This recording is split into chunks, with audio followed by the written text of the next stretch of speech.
जय हिंद दोस्तों, कैसे हैं आप लोग। आशा करते हैं आप लोग बहुत अच्छे होंगे और बिहार पुलिस की तैयारी में ज़ोरों शोरों से लगे होंगे। दोस्तों, आप ही के सपने को पूरा करने के लिए हम आपके बीच एक नए वीडियो लेकर आ चुके हैं। बायोलॉजी का वीवीआई ऑब्जेक्टिव क्वेश्चन करेंगे, जो कि इस वर्ष जो बिहार पुलिस का एग्ज़ाम है उसमें पूछा जाएगा। चलिए दोस्तों, हम लोग वीडियो स्टार्ट करते हैं। वीडियो स्टार्ट करने से पहले आपको बता दें, अगर आप लोग चैनल पर नए हैं तो चैनल को सब्सक्राइब जरूर कर दीजिए, ऐसे ही और सारे वीडियो के लिए। चलिए वीडियो स्टार्ट करते हैं।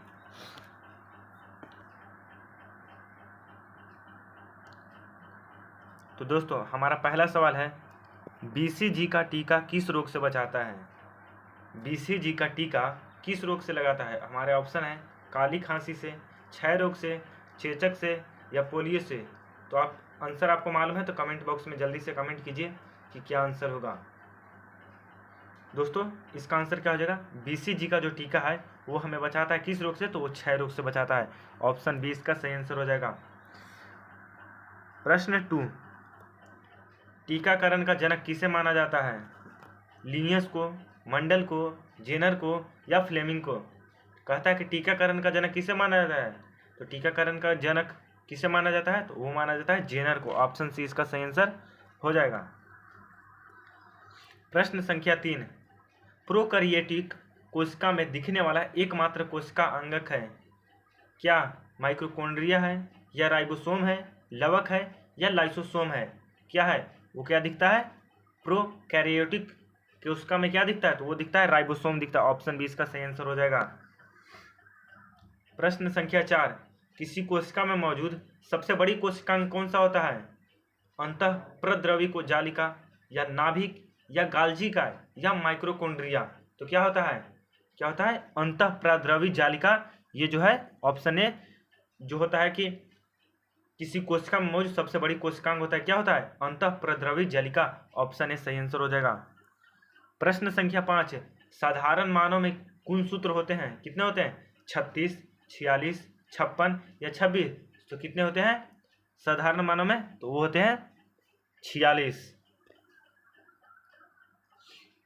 प्रश्न संख्या 6, जीवों में अत्यधिक विविधता का कारण है।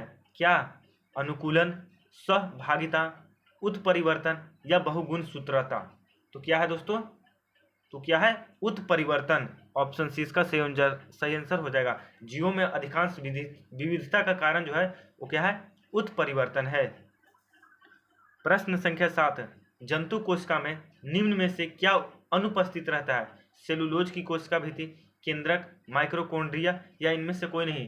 तो क्या अनुपस्थित रहता है, तो सेलुलोज की कोशिका भित्ति। ये जो है जंतु कोशिका में नहीं पाया जाता। ये किस में पाया जाता है, ये पादप कोशिका में पाया जाता है। सेलुलोज की कोशिका भित्ति जो है वो जंतु कोशिका में नहीं पाया जाता।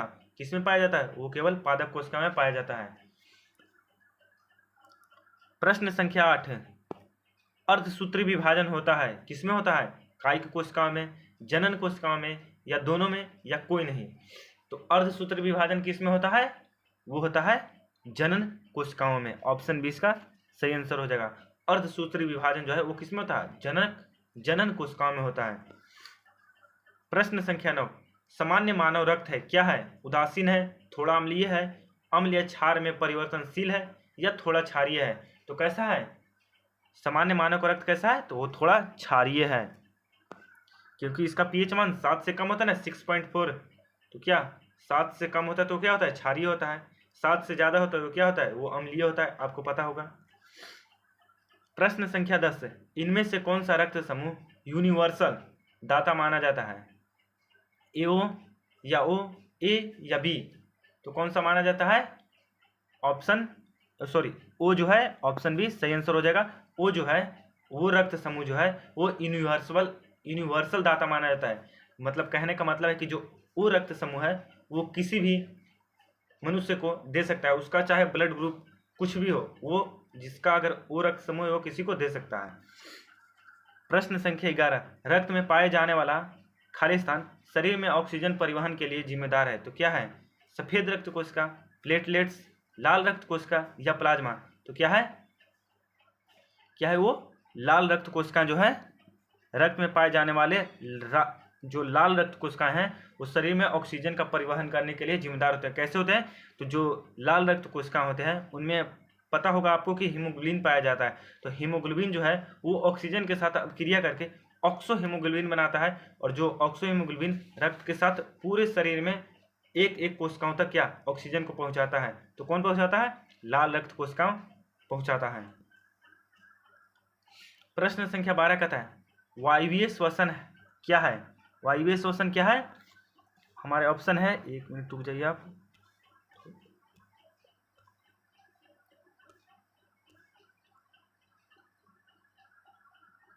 वायवीय श्वसन क्या है?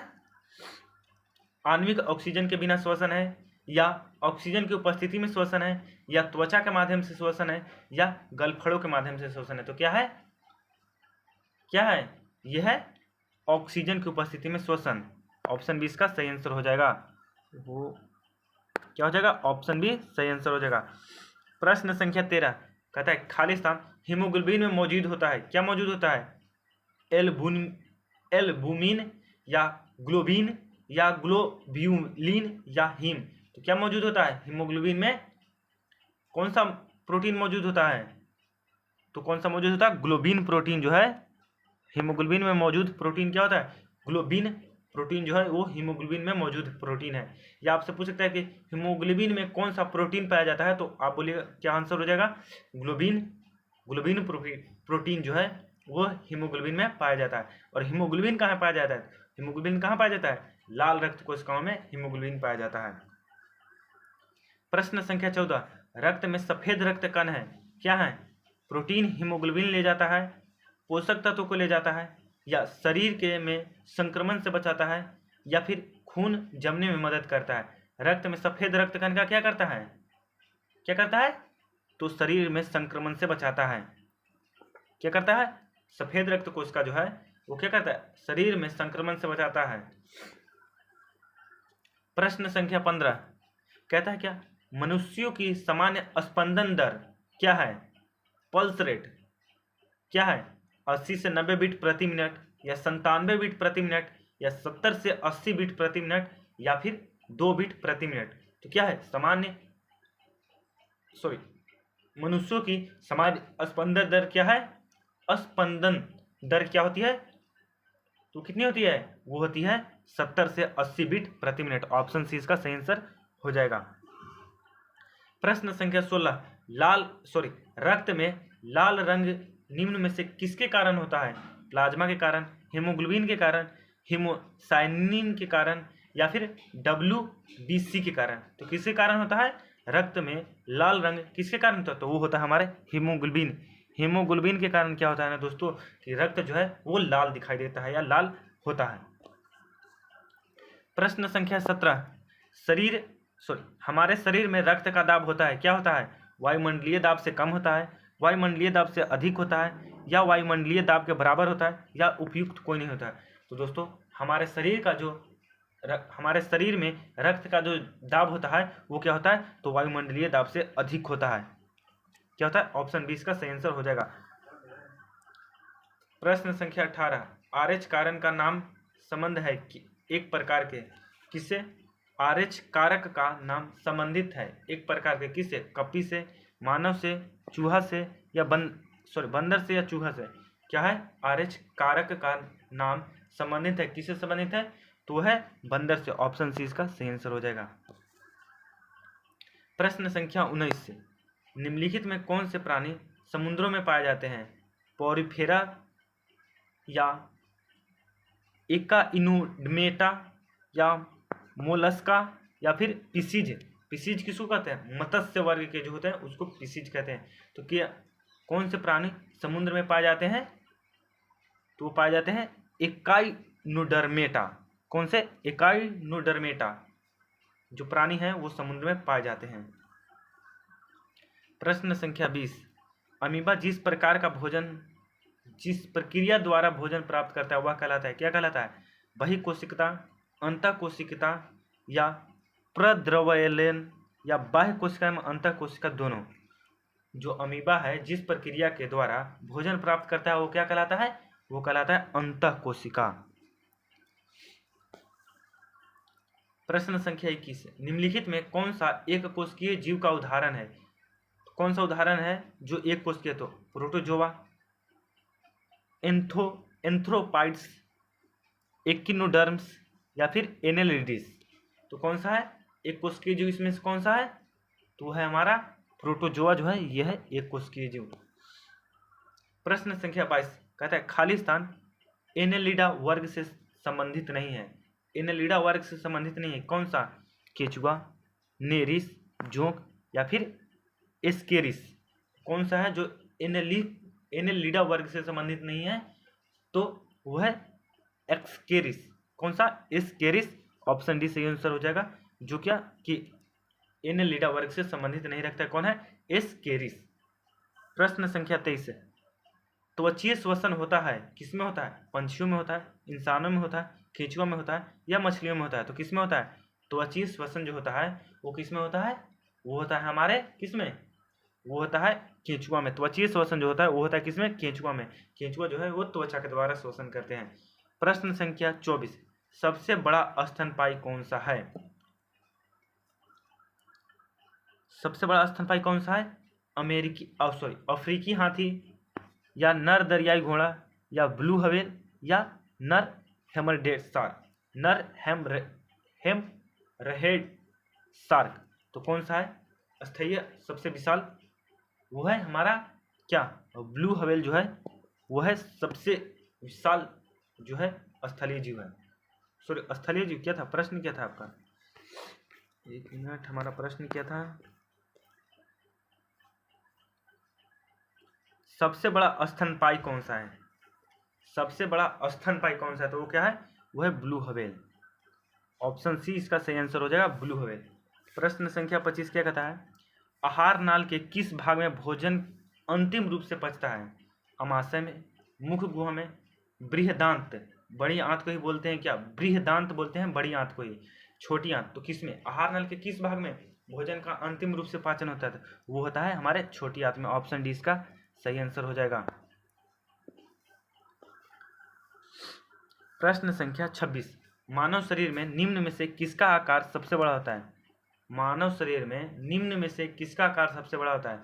थायराइड का, यकृत का, प्लीहा का या अग्न्याशय का? किसका आकार सबसे बड़ा होता है? तो वो होता है यकृत का। यकृत जो है जो सबसे बड़ा आकार होता है। ये सब चारों ऑप्शन में सबसे बड़ा होता है। केला किस विटामिन का एक अच्छा स्रोत है? प्रश्न करें, केला किस विटामिन का एक अच्छा स्रोत है? ए का, बी का, सी का या डी का? तो किसका? केला जो है उसमें क्या पाया जाता है अधिक मात्रा में? तो वो होता है विटामिन बी। ऑप्शन डी इसका सही आंसर हो जाएगा। प्रश्न संख्या 28, मानव शरीर का एकमात्र अंग जो पुनः विकसित हो सकता है? तिल्ली, दिमाग, जिगर या अग्न्याशय? कहता है कि मानव शरीर का एकमात्र अंग है जो पुनः विकसित हो सकता है। तो कौन सा अंग जो है वो पुनः विकसित हो सकता है? तो वो है हमारा जिगर, या जिसको यकृत बोलते हैं, वो जो है पुनः विकसित हो सकता है। प्रश्न संख्या 29, एंजाइम टाइलिन खाली स्थान में पाया जाता है। कहाँ पाया जाता है? लार में, अग्न्याशय रस में, अमाशय रस में या आंत रस में? तो किस में पाया जाता है? एंजाइम टाइलिन जो है वो हमारे लार में पाया जाता है। किस में पाया जाता है? लार में पाया जाता है। प्रश्न संख्या 30, मनुष्य में पाचन क्रिया कहाँ प्रारंभ होती है? मलाशय में, अमाशय में, मुख में या अग्न्याशय में? तो दोस्तों मनुष्य में जो पाचन की क्रिया कहाँ से आरंभ होती है? जो पाचन की क्रिया है ना वो मुख से ही आरंभ हो जाती है। तो ऑप्शन सी इसका सही आंसर हो जाएगा। प्रश्न संख्या 31, स्लीपपद अर्थात फिलपांव रोग निम्नलिखित में के द्वारा होता है। निम्नलिखित किसके द्वारा होता है?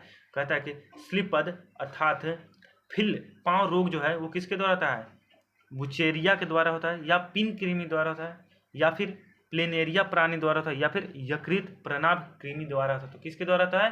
तो वो होता है विचेरिया द्वारा। तो ऑप्शन ए इसका सही आंसर हो जाएगा।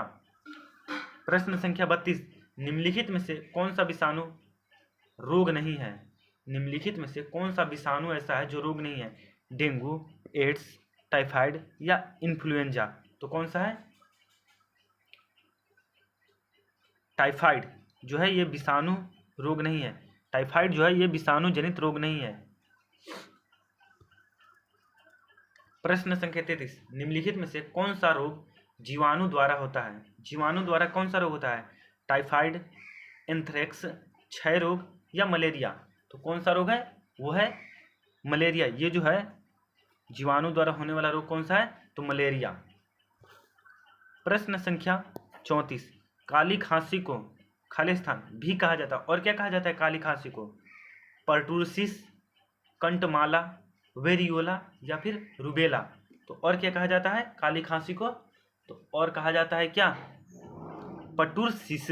पर्टूसिस क्या कहा जाता है? और पर्टूसिस। ऑप्शन ए सही आंसर हो जाएगा। प्रश्न संख्या 35, कैंसर के ऊतकों की जांच के लिए खालिस्तान किया जाता है, क्या किया जाता है? बायोप्सी या फिर बायोस्कोपी या फिर कोलेडोलॉजी या फिर रेडियोग्राफी? तो कैंसर के ऊतक की जांच करने के लिए क्या किया जाता है? तो किया जाता है बायोप्सी। बायोप्सी क्या किया जाता है? बायोप्सी। ऑप्शन ए इसका सही आंसर हो जाएगा। प्रश्न संख्या 36, उपयुक्त खाद्य श्रृंखला इनमें से कौन सा है? जो यहाँ पर खाद्य श्रृंखला, उत्पादक शाकाहारी मांसाहारी, उत्पादक मांसाहारी शाकाहारी, शाकाहारी मांसाहारी उत्पादक, शाकाहारी उत्पादक या मांसाहारी? तो कौन सा होगा? ये हो जाएगा ऑप्शन ए सही आंसर हो जाएगा। पहले क्या आता है? उत्पादक, फिर उसको खाएगा शाकाहारी, फिर ये क्या खाएगा? मांसाहारी। प्रश्न संख्या 37, पारिस्थितिक क्या कहता है? पारिस्थितिक शब्द को सर्वप्रथम प्रतिपादन करने का श्रेय किसको जाता है? ब्राउन को, अरस्तु को, खुराना को या फिर रीडर को? तो किसको जाता है? पारिस्थितिकी शब्द को सर्वप्रथम प्रतिपादित किसने किया था? वो किया था रीटर ने। तो वो किनको श्रेय जाएगा? रीटर को। ऑप्शन डी इसका सही आंसर हो जाएगा। प्रश्न संख्या 38, निम्नलिखित में से कौन से ग्रीन हाउस गैस का एक उदाहरण है? Carbon monoxide, sulphur dioxide, phosphorus PETA oxide, फिर या कार्बन डाइऑक्साइड? तो कौन सा जो गैस है वो ग्रीन हाउस गैस का एक उदाहरण है? कौन सा गैस? तो कार्बन डाइऑक्साइड ये जो है ग्रीन हाउस का एक उदाहरण है। प्रश्न संख्या 39, प्राकृतिक चयन द्वारा स्पीसीजों का विकास सिद्धांत किसने दिया? प्राकृतिक चयन द्वारा स्पीसीजों का विकास सिद्धांत किसने दिया? मेंडल ने दिया, डार्विन ने दिया या मार्गर ने दिया या फिर लेमार्क ने दिया? तो किसने दिया? वो दिया डार्विन ने। ऑप्शन बी इसका सही आंसर हो जाएगा। तो हम बढ़ते हैं अपने अगले सवाल की ओर। तो अगला सवाल किधर है? अगला सवाल है प्रश्न संख्या 40, कहता है किस युग के दौरान डायनासोर फले फूले? किस युग के दौरान डायनासोर फले फूले?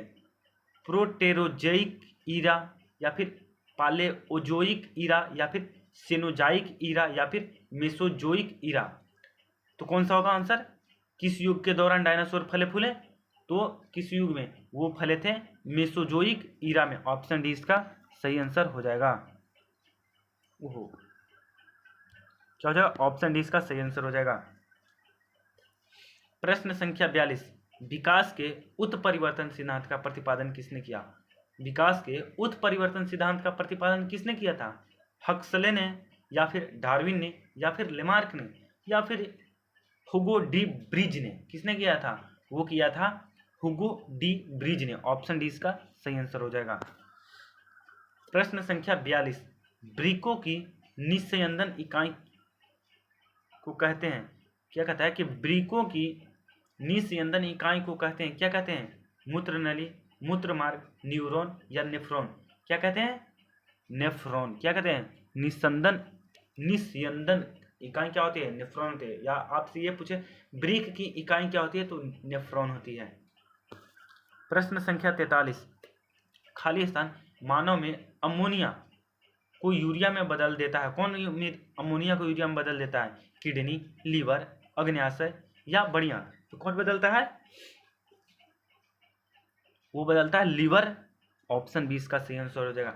लीवर जो है मानव में अमोनिया को क्या किसे बदल देता है? यूरिया में बदल देता है। प्रश्न संख्या 44, मानव वृक्क पथरी में पाए जाने वाला प्रमुख रासायनिक यौगिक कौन सा है? कहता है मानव वृक्क पथरी जो पत्थर होता है, किडनी स्टोन इंग्लिश में बोलते हैं, में पाया जाने वाला प्रमुख रासायनिक यौगिक कौन सा है? यूरिक अम्ल है, या फिर कैल्शियम कार्बोनेट है, या फिर कैल्शियम ऑक्जिलेट है, या फिर कैल्शियम सल्फेट है। तो क्या है? मानव वृक्क पथरी में क्या होता है? वो होता है कैल्शियम ऑक्जिलेट। ऑप्शन सी इसका सही आंसर हो जाएगा। प्रश्न संख्या 45, मूत्र का पीला रंग किसकी मौजूदगी के कारण होता है? पीत के कारण, लसिका के कारण, कोलेस्ट्रॉल के कारण, या यूरोक्रोम के कारण। तो मूत्र का रंग पीला क्यों होता है? वो होता है यूरोक्रोम के कारण। ऑप्शन डी इसका सही आंसर हो जाएगा। प्रश्न संख्या 46, मनुष्य का निम्न में से कौन सा अंग उत्सर्जन अंग के रूप में कार्य नहीं करता है? छोटी आंत, त्वचा, फेफड़ा या बड़ी आंत। तो इसमें से कौन सा जो अंग है जो उत्सर्जित अंग की तरह काम नहीं करता है? उत्सर्जन अंग किसे कहते हैं? वे अंग जो क्या करते हैं कि शरीर में के जो हानिकारक पदार्थ होते हैं उनको शरीर से बाहर निकालते हैं, वो होते हैं हमारे कौन से? वो होते हैं हमारे उत्सर्जित अंग। तो इनमें से कौन सा ऐसा अंग है जो कि उत्सर्जित अंग नहीं है? तो क्या छोटियां जो है वो उत्सर्जित अंग नहीं। ऑप्शन ए इसका सही आंसर हो जाएगा। प्रश्न संख्या 47, निम्न में से कौन सा भाग मूत्राशय और वृक्क को जोड़ता है? कहता है कि निम्न में से कौन सा भाग है जो, कौन सा ऐसा भाग है जो मूत्राशय और वृक्क को जोड़ता है? मूत्रवाहिनी, वृक्काणु, या फिर मूत्रमार्ग, या फिर नलिका। तो क्या है? वो है मूत्रवाहिनी, जो क्या है करता है? मूत्राशय और वृक्क को आपस में जोड़ने का काम कौन करता है? तो मूत्रवाहिनी मूत्राशय और वृक्क को आपस में जोड़ने का काम करता है। प्रश्न संख्या 48, प्रोस्टेट ग्रंथि किसके नीचे मौजूद होता है? कहता है कि प्रोस्टेट ग्रंथि किसके नीचे मौजूद होता है? मूत्राशय के नीचे, अंडकोशिका के नीचे, गुर्दे के नीचे, या फिर लिंग के नीचे। तो किसके नीचे होता है? मूत्राशय के नीचे क्या होता है? प्रोस्टेट ग्रंथि जो है वो होता है नीचे, मूत्राशय के नीचे होता है। प्रश्न संख्या 39, मेंडल ने अपने प्रयोग के लिए किस पौधे का प्रयोग किया? गुलाब के पौधे का, मिर्च के पौधे का, या फिर लिली के पौधे का, या फिर उद्यान मटर का। तो मेंडल जो थे उन्होंने किसका लिया था? तो उद्यान के मटर का। उन्होंने कौन सा? मटर पे प्रयोग किया था अपना मेंडल ने। तो क्या हो जाएगा? ऑप्शन डी इसका सही आंसर हो जाएगा। प्रश्न संख्या 50, जनकों से संतति में स्व प्रेषित होने वाले लक्षण किसमें विद्यमान होते हैं? कहता है कि जनकों से संतति में जो संप्रेषित होते हैं वाले लक्षण जो है वो किसमें विद्यमान होते हैं? कोशिका द्रव में, राइबोसोम में, या फिर गाल्जी काय में, या फिर जीन में। तो किसमें होते हैं? वो होते हैं हमारे जीन में। ऑप्शन डी इसका सही आंसर हो जाएगा। प्रश्न संख्या 51, मानव शरीर का पीएच स्तर होता है, क्या होता है? 7.0 से 7.8 के बीच, या फिर 6.0 से 6.8 के बीच, या 6.0 से 7.0 के बीच, या फिर 7.0 से 8.6 के बीच। तो क्या होता है? किन के बीच होता है? तो वो होता है 7.0 से 7.8 के बीच। मानव शरीर का पीएच मान कितना होता है? 7.0 से 7.8 के बीच। प्रश्न संख्या 52, यौन प्रजनन में माता पिता का योगदान होता है, कैसा होता है? अपने जीन का आधा हिस्सा देते हैं, या फिर अपने जीन का 3/4 हिस्सा देते हैं, या सभी जीन दे देते हैं, या फिर अपने जीन का 1/4 हिस्सा देते हैं। तो कहता है यौन प्रजनन में माता पिता का योगदान होता है, कैसा? तो अपने जीन जो है वो आधे दे देते हैं। ऑप्शन ए इसका सही आंसर हो जाएगा। प्रश्न संख्या 53, बच्चों का लिंग खालिस्तान से प्राप्त होने वाले वंशानुगत गुणसूत्रों द्वारा निर्धारित होंगे, क्या होंगे? पिता, प्रकृति, माता और पिता, या माता। ओहो, ये क्या हो गया? हाँ चलो सही। क्या प्रश्न संख्या 53 हम करते हैं। प्रश्न संख्या 53 क्या था? बच्चों का लिंग खालिस्तान से प्राप्त होने वाले वंशानुगत गुणसूत्र द्वारा निर्धारित होंगे। किनके गुणसूत्र द्वारा? पिता के गुणसूत्र द्वारा, या प्रकृति द्वारा, या फिर माता और पिता दोनों द्वारा, या फिर केवल माता के द्वारा। किनके द्वारा? वो पिता के द्वारा निर्धारित होंगे। क्योंकि आपको पता ही होगा कि पुरुषों में ही वो जो अलग अलग गुणसूत्र होते हैं पाए जाते हैं, एक्स और वाई गुणसूत्र हैं, वो केवल पुरुषों में पाए जाते हैं। स्त्री में तो केवल एक्स ही गुणसूत्र पाए जाते हैं। तो जो है बच्चों के लिंग के निर्धारण के लिए कौन सा होगा? तो जाहिर सी बात है कि पिता के गुणसूत्र होंगे वही उत्तरदायी होंगे। क्या हो जाएगा इसका आंसर? ऑप्शन ए पिता हो जाएगा। प्रश्न संख्या 54, आयोडीन किस हार्मोन के संश्लेषण के लिए आवश्यक होता है? कहते हैं आयोडीन किस हार्मोन के संश्लेषण के लिए आवश्यक होता है? हमारे ऑप्शन है एड्रीनलिन या थायरोक्सिन या फिर ऑक्सिन या फिर इंसुलिन। तो किसके लिए होता है? तो ये होता है थायरोक्सिन के लिए। आयोडीन किसके लिए होता है? थायरोक्सिन के लिए। प्रश्न संख्या 55, अधिकतर एंजाइम होते हैं, क्या होते हैं? प्रोटीन होते हैं, वसा होते हैं, या फिर अम्ल होते हैं, या फिर क्षार होते हैं। अधिकांशतः एंजाइम क्या होते हैं? तो अधिकांशतः एंजाइम जो है दोस्तों वो होते हैं प्रोटीन। ऑप्शन ए इसका सही आंसर हो जाएगा। प्रश्न संख्या 56, पुरुष में जनन क्षमता वृद्धि करने वाले हार्मोन कौन से होते हैं? कहता है पुरुषों में जनन क्षमता वृद्धि करने वाले हार्मोन कौन से होते हैं? एस्ट्रोजोन या फिर टेस्टोस्टेरोन या फिर इंसुलिन या फिर वृद्धि हार्मोन। तो कहता है पुरुषों में जनन क्षमता को वृद्धि करने वाले हार्मोन कौन से होते हैं? तो वो होते हैं टेस्टोस्टेरोन। ऑप्शन बी इसका सही आंसर हो जाएगा। प्रश्न संख्या 57, खाली स्थान, मनुष्यों में अंतःस्रावी ग्रंथि नहीं होती है। यहाँ पर ये ऑप्शन दी है, इसमें कहता है कि कौन सा है जो मनुष्यों में अंतःस्रावी ग्रंथि नहीं होता है। ऑप्शन है शीर्ष ग्रंथि या अधिवृक्क ग्रंथि या फिर पीयूष ग्रंथि या यकृत। तो कौन से ग्रंथि ऐसे हैं जो कि मनुष्य के अंतःस्रावी ग्रंथि नहीं है? तो वो है हमारे क्या है? यकृत जो है यह अंतःस्रावी ग्रंथि नहीं है। प्रश्न संख्या 58, गाय और भैंस के थनों में दूध उतारने के लिए किस हार्मोन की सुई लगाई जाती है? कहता है कि गाय और भैंसों के थनों में दूध उतारने के लिए किस हार्मोन की सुई उनको लगाई जाती है? सेमोट्रोपिन या फिर ऑक्सीटोसिन या फिर इंटरफेरॉन या इंसुलिन। तो किसकी सुई लगाई जाती है? ऑक्सीटोसिन की सुई लगाती है। तो क्या हो जाएगा? ऑप्शन बी इसका सही आंसर हो जाएगा। गाय और भैंसों के जो थनों में दूध उतारने के लिए जो हार्मोन क्या ऑक्सीटोसिन हार्मोन की सुई लगाई जाती है। प्रश्न संख्या 59, क्या कहता है 59, आपातकालीन स्थिति के दौरान कौन सा हार्मोन उत्सर्जित होता है? आपातकालीन स्थिति के दौरान कौन सा हार्मोन क्या होता है? उत्सर्जित होता है। कार्टिकोट्रोपिन या फिर एड्रेनलिन या फिर नॉरएपिनेफ्रिन या फिर कॉर्टिसोल। कौन सा हार्मोन जो है वो आपातकाल स्थिति में उत्सर्जित होता है? तो वो है एड्रेनलिन। एड्रेनलिन जो हार्मोन है वो क्या होता है? आपातकाल की स्थिति में जो निकलने वाला उत्सर्जित हार्मोन है वो है एड्रेनलिन। ऑप्शन बी सही आंसर हो जाएगा। इंसुलिन हार्मोन का स्राव खाली स्थान से होता है, कहाँ से होता है? इंसुलिन हार्मोन का स्राव कहाँ से होता है? ऑप्शन है ओटू ग्रंथि से या पीयूष ग्रंथि से या अधिवृक्क ग्रंथि से या अग्न्याशय से। तो दोस्तों इंसुलिन हार्मोन का जो स्राव है वो होता है अग्न्याशय से। ऑप्शन डी इसका सही आंसर हो जाएगा। प्रश्न संख्या 61, मनुष्य के शरीर की वह ग्रंथि जो एंजाइम और हार्मोन दोनों स्रावित करती है। कहता है कि मनुष्य के शरीर में ऐसी कौन सी ग्रंथि है जो एंजाइम और हार्मोन दोनों स्रावित करता है? यकृत, अग्न्याशय, लार ग्रंथि या पीयूष ग्रंथि। तो कौन सा ऐसा ग्रंथि है जो दोनों? तो वो अग्न्याशय ग्रंथि जो है या पाचक ग्रंथि जिसको बोलते हैं, जो ये ऑप्शन बी सही आंसर है, जो क्या करता है कि एंजाइम और हार्मोन ये दोनों स्रावित करता है। कौन? अग्न्याशय। प्रश्न संख्या 62, शरीर में अतिरिक्त ग्लूकोज ग्लाइकोजनन में परिवर्तित होकर भंडारित रहते हैं। कहाँ रहते हैं? क्या कर रहा है? शरीर में जो अतिरिक्त ग्लूकोज होते हैं वो ग्लाइकोजनन में परिवर्तित होकर भंडारित रहते हैं। कहाँ भंडारित रहते हैं? अमाशय में, यकृत में या अग्न्याशय में या फिर पीत में। कहाँ ये रहते हैं? तो वो रहते हैं यकृत में। ऑप्शन बी इसका सही आंसर हो जाएगा। कहाँ रहते हैं? यकृत में। Option B.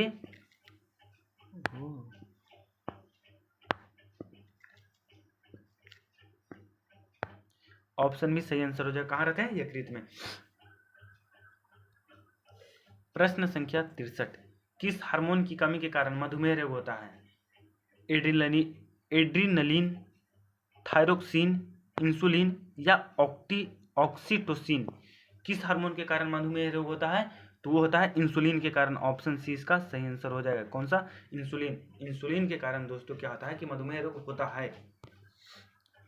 प्रश्न संख्या 64, सोरोलॉजी का अध्ययन कहलाता है? क्या कहलाता है? सोरोलॉजी किसका अध्ययन कहलाता है? मच्छर का, छिपकली का, तिलचट्टे का या सांप का? तो किसका अध्ययन कहलाता है? वो कहलाता है सोरोलॉजी। छिपकलियों का अध्ययन को सोरोलॉजी कहते हैं। प्रश्न संख्या 65, पादप विज्ञान में किसका अध्ययन किया जाता है? मानव शरीर रचना का, पौधों का, शुद्ध मातृका का या फिर मानव मनोवैज्ञानिक का?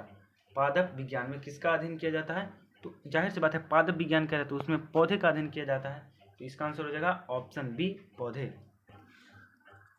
प्रश्न संख्या 66 कहता है टेक्सोनोमी मूल रूप से संबंधित है, किससे संबंधित है? जैव विविधता से, कर ढांचा से, या फिर खगोलीय विज्ञान की एक शाखा है, या फिर मानव व्यवहार का अध्ययन? तो टेक्सोनोमी जो है वो किससे संबंधित है? वो संबंधित है जैव विविधता से। ऑप्शन ए इसका सही आंसर हो जाएगा। प्रश्न संख्या 67, पौधे के किस भाग में हमें कॉफी मिलता है? सॉरी, कहता है पौधे के किस भाग से हमें कॉफी मिलता है? कॉफी, ये जो आप पीते ना कॉफी, वो कॉफी पौधे के किस भाग से मिलता है? छाल से, पत्ती से, कली से या जई से? किससे मिलता है? तो वो मिलता है कली से। ऑप्शन डी इसका सही आंसर हो जाएगा। अब हम बढ़ते हैं अपने अगले सवाल की ओर। पूरे 100 क्वेश्चन मैं आप लोगों के बीच लेकर आया हूं, तो पूरा वीडियो जरूर देखिएगा।